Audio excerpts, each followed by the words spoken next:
сәлеметсіз бе құрметті тыңдарман, арнамды жоғалтып алмау үшін тіркеліп қоңыраушаны басуды ұмытпаңыздар. Дәрігердің үшінші қаруы. Көктоғайға самолет қашан ұшады деген дауыс естілді. Отырғандардың барлығы касса жаққа бұрылды. Ауа райы жоқ, деді касса іштен әйел дауысы. Осы сұрақ пен осы жауап 3 күннен бері сан рет қайталанды. Жұрттың бұған құлағы үйренгені сонша сұрақтың орынсыз екенін де елемей, бұрынғыдай сыбыр-сыбыр сөз естуді қойды. Кассаға қайта-қайта барып, Көктоғай самолетінің жайын тынбай сұрап жүрген жігіттің жеңіл қол чемоданы менің жанымда тұр. Ол касса алдынан қайтып келіп терезеге көз тікті. Дала күңгірт деді. Боз боран адам еңсесін басады. Жігіт сол боз перденің ар жағынан әлденені зарыға іздегендей қар суарған далаға қиыла қарайды. Көзілдіріктің ар жағында қос жанардан жас шығып кетер ме екен деп те қаласын. Оның Көктоғайға ұшып кетуге ынтазарлығын айтып жеткізгісіз. Ал аэродром алаңында фюзеляждарын көк брезентпен тұмшалап тастаған самолеттар, аузына ат дорба ілген тұлпарлардың үнсіз тізіліп тұр. Боранға жон арқасын тосып ықтап тұрған сияқты. Әлгі жігіттің көзілдірікті көзі алыстағаны көре алмайды. Дөңес шыныдан жанары жансызданып ерекше аларып көрінеді. Мұрны таңқылау, өңі қара бұжыр, сырт көрінісі күйкілеу, көзге қораш еді. Бірақ қазіргі терезе алдында тұрған қалпын көріп, осының өзі ақын емес пе екен деген ой басыма келе қалды. Кейіннен сөйлесе келсек, ол дәрігер екен. Көктоғай аудандық ауруханасын осында командировкаға келіп, енді қайта ауданға ұша алмай отырған бүгін 3-ші күн екен. Күн ашық жарық болса, Көктоғай самолетке 45 минутта жол көрінеді. Ал арқаннан ақ бораны ұшы-қиырсыз аспан аясымен жер үстінде ойнақ салғанда Көктоғайға самолет ұшпайды, машина тіптен баспайды. Ол жаққа қарай темір жол жоқ.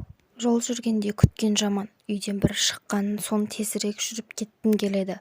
Ал қыстың зікір салған долы дауылында аэропортта қамалып отырғаннан азапты нәрсе жоқ сияқты. Бұл сезім маған белгілі. Әйтсе де көрші отырған жігітке самолет күту азаптардың азабымен барабар болды. Несіне сабырсызданасыз, дедім мен оның көңілін бір сәтке болса да бөлгім келіп. Боранда басылар, күнде ашылар. Мына тұрған Көктоғайға көзді ашып жұмғанша жетіп барасыз. Мен асығатын себеп бар, туысқан, деді жігіт скамейкаға отыра беріп. Ол себепті айтсам түсіне аласың ба, дегенде бетіме біраз қарап қалды. Аэропорт залының іші жолаушыларға лық толы. Біздің дәл қасымызда Қарағайлыға баратын бір топ геолог чемоданды төсей салып домино тастарын тақылдатып отыр. Әріректе әлдекімдер карта үйлестіріп жатыр. Біреулер кітапқа үңілсе, біреулер жұмыссыздықтан қалып мүлгіп қалыпты. Ал далада боран түтеп, айнала төңіректің төңеріп кеткені сонша аэропорттың ішіне күндіз барлық шамдарды жағып қоюға тура келді. Мен асығатын себеп бар, деді жігіт. Жол тосып отырғанымызды ұмыта алар ма екенбіз? Бізге уақыт оздыру керек қой. Қаласаңыз айтайын. Мен медицина институтын Алматыда бітірдім, деді Әшім. Жігіттің аты Әшім еді.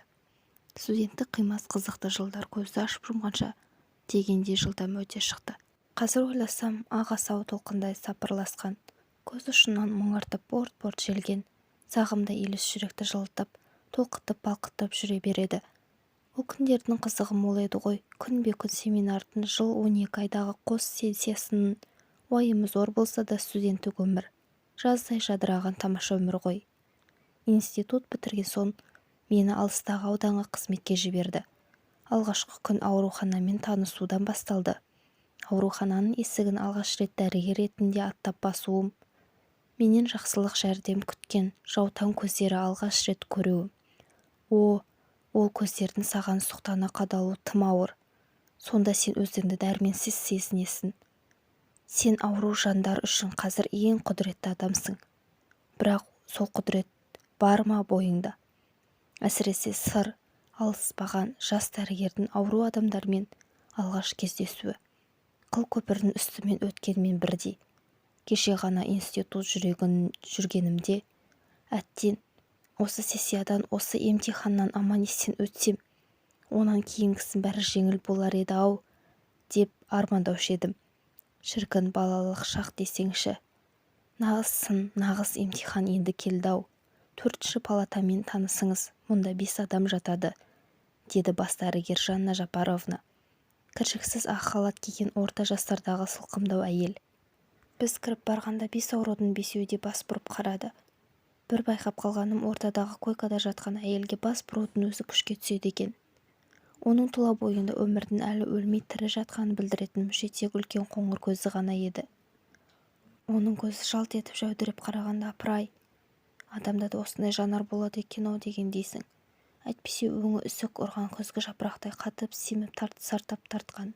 Полиартриттің асқынған түрі. Деформирующий полиартрит. Барлық буынды тұтып қалған, деді Жанна Жапаровна латыншалап. Палатадағы қалған 4 әйелдің сырқаттары аса қауіпті емес көрінеді. Жатқанына 1 жылдан асып қалды.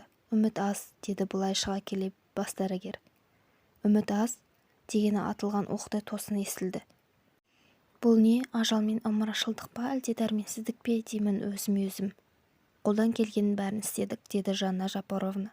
Қызыл қыналық тырнағын қырнай тұрып, күкірт ерітіндісі бар ваннаға да жасалды. Массажда істелді. Әсіре күлгін сәулеге де түсірілді. Витаминді тамақтар да берілді. Беті бері қарар емес, еш тер шықпайды. 2 тізесі жап-жылтыр. Деформирующий полиартрит. Семен Самойлович, Семен Самойлович, сен бізге оқыған полиартрит қой. Қайран, профессор қасымда қазір болар ма едің? Сенің жәрдемің қандай керек десеңізші қазір. Өйткені мен мына Жанна Жапарованың айтуынша сен бізге лекцияда оқыған амалдың бәрі ауруға қолданылған тәрізді.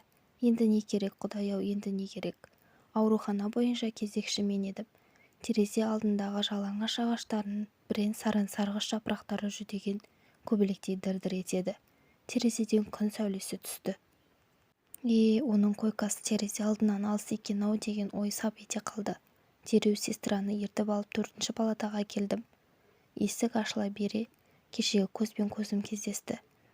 Ол әуелі жалт етіп, онан соң тағы да алданғанын білгендей мұңая қалды. Бұл мергеннің оғы жазайтайым тиіп шала жансар жатқан Амаралдың көзінде әдемі әрі аянышты еді. Онда көктей солған өмірдің өкініші мен қапа қасіреті де жаңа күннен, жаңа айдан, жаңа жылдан күткен үлкен үміті мен тіршілік дәметкен тілегі де бар еді. Сізге күн сәулесі өте пайдалы, сондықтан койка ауыстырып, мына терезе алдына жатыңыз, дедім мен сырғаға. Кез келген жұқа ерні болар-болмас қимылдап, рахмет деді. Сестралар оны көтеріп алып, жаңа орынға жатқызды. Мен оның жатқан жерінен терезеге қарап едім, бұлтсыз көгілдір аспан көрінді. Ағаш басындағы торғайлар көрінді. Мен дала көрмегелі көп болды деп сыбырлады сырға. Сағынып қалыппын. Сөйтіп ол аспанға қарай берді. Күзгі жапырақтай сарғайған өңінің ар жағынан бір кездегі ақ құбаша сұлудың келбеті толған айдай толықсып елестеді. Бұл елес қана еді.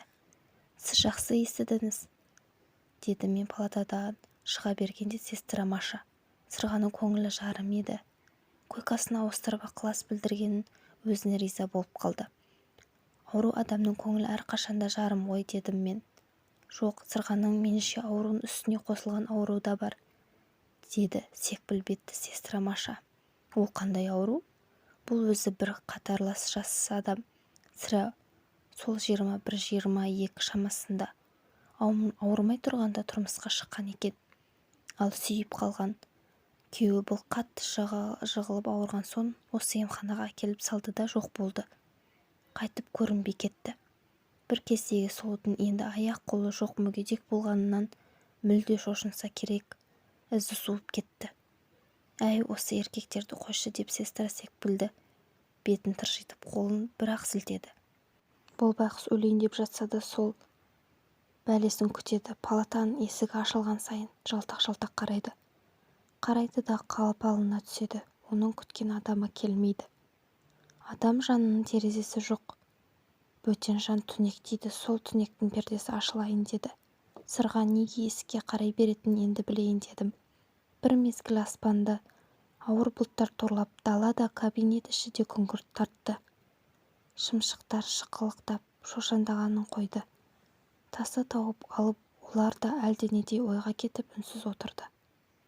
Мұндай күндер көңілді қамықтырғыш, әлденелерді албырт күндердің орындалмай қалған тәтті қиялдарын, алғашқы тәуір көрген қыздар, алғашқы бозбалалық әурешілікті еске түсіріп көзге жас келтіреді. Аспанды бұлттар торлап, оның әлжуаз көгілдір төсін таптап, шығысқа қарап жөңкіліп жатады. Терезе алдындағы алма ағаш пен сирен бұталарын дауыл сілкіліп, жазықсыз жазалап азаптай бастайды. Бұталар майысып иіледі. Зордың күшімен сәл уақытқа ғана иіледі. Тәкаппарланып қайтадан бой түзейді. Олар бағынбайды. Қасыраса түседі. Мұны көріп мен ішім жылиды. Мен арамшыл емеспін, бірақ бұтақтың берілмей қысарысқанына жаным сүйсінеді. Терезеге осылай қарап отыра берсем, көзім жел жұлмалаған сирен шыбығының орнында ұзын қара шашын жел желбіртіп дауылға қарама-қарсы қасарысып алға талпынған сырғаны көрем. Бұл бір түс сияқты көрініс. Түстен айығып палаталарды аралау керек екен есіме түсті. 4-ші палатаға кіре бергенімде сырғаның көз жанары енді терезе алдынан жалт етті. Лезде сөніп бұрынғыша мұңайып қалды. Ол есік ашылған сайын сол ма екен деп өз ерін күтеді.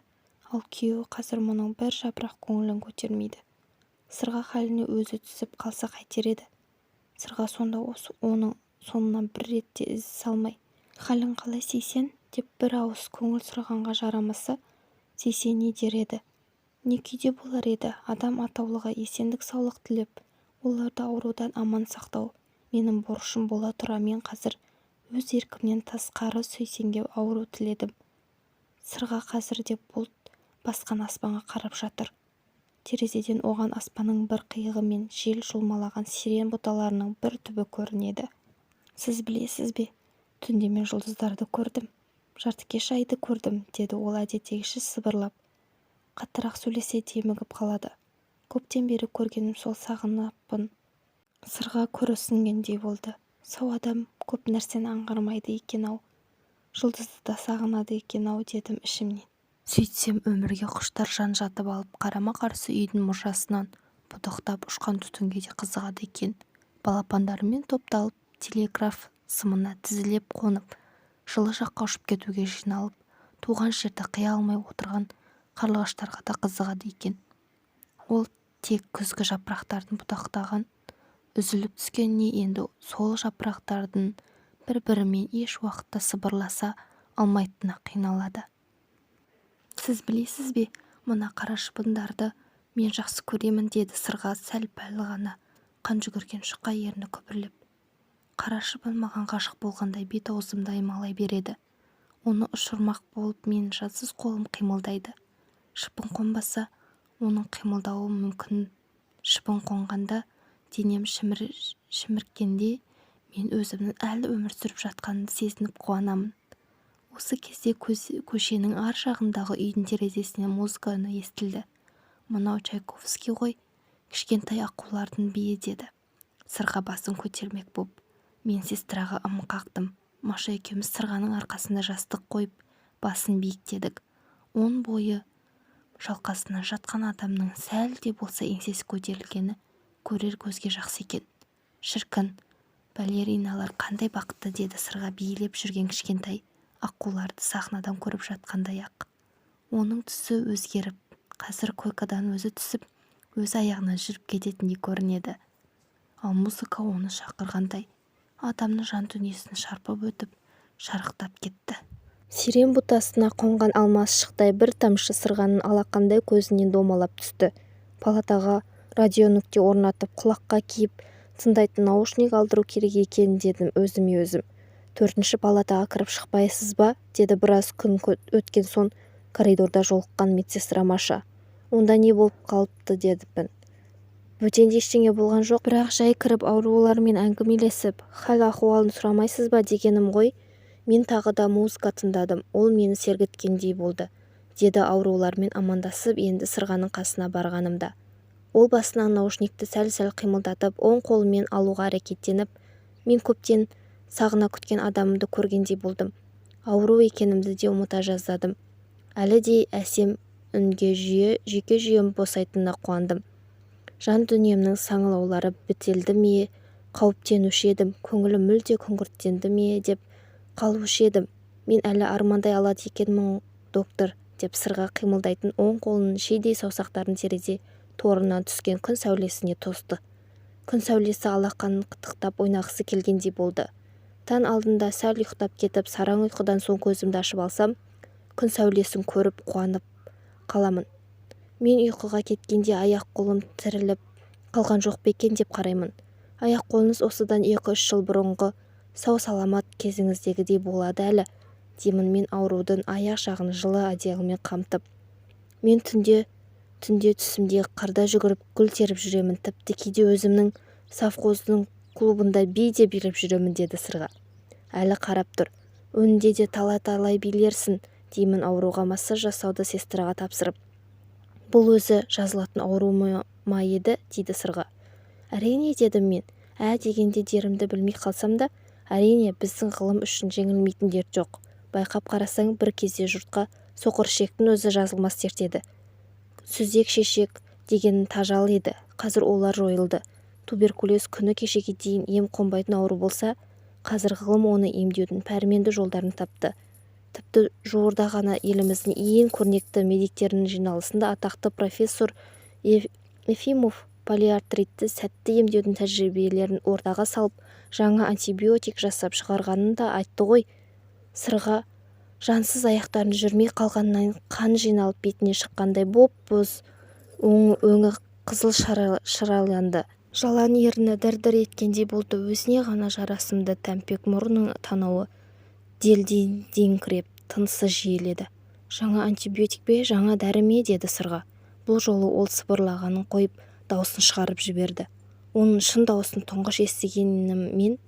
Иә, жаңа дәрі, дедім мен. Әлсіз арық қолын қалай сипағанымды өзімде сезбей қалып. Ол дәрі бар болса қайда, маған неге бермейді екен? Ауыр дерттен нұры қайтпаған үлкен қоңыр көзінен үміт ұшқыны бір жалт етіп бір сөнді. Мен гүл ашпай жатып суық шалған адаммын ғой, мені алдамағайсың, әлі көрер жақсылығым бар ма, дегендей еді ол көз.